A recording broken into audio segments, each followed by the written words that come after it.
and City Health Office.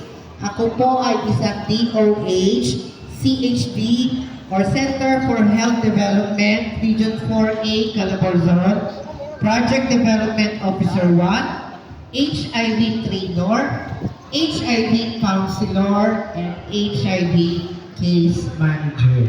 So, ibig sabihin, lahat ng hawak ko are person living with HIV.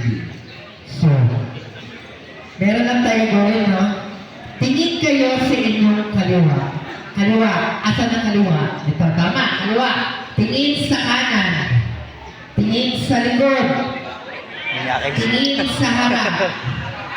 Yan si HIV. Iba-ibang mukha. No? Ganyan si HIV. Nag-iba si HIV. No? HIV, ibig sabihin ay Human Immunodeficiency Virus. Ibig sabihin, sa tao lang nakukuha si HIV. Hindi sa hayop or hindi sa halaman. No? At sabi nila, once na may HIV ka, may AIDS ka na. Magkaiba po si HIV at si AIDS or Acquired Immunodeficiency Syndrome. No? Sa Pilipinas, ang DOH nakatalaga na 126,700 plus HIV cases. That is buong Pilipinas. Number 1, si NCR. Number 2, si Region 4A.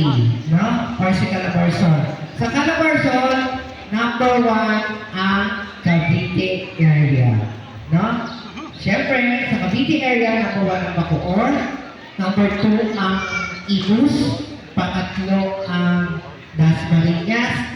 Pang-apat is General Trias. No? And the rest, mababang cases. Yan lang apat ang medyo mataas ang cases sa Cavite area. Ages. Ano ba ang mga ages? Most of it tinatamaan ang mga may HIV. 25 to 34 years old. Ito yung mga edad na kung saan sexually active yung mga nagtatrabaho lalo. Siyempre, after work, gimmick dito, gimmick doon, inom dito, inom doon, tropa-tropa. Pagkalasing, wala na kung ano yung nangyayari. Diba? So, sa buong mundo naman, merong 85 million HIV cases. No?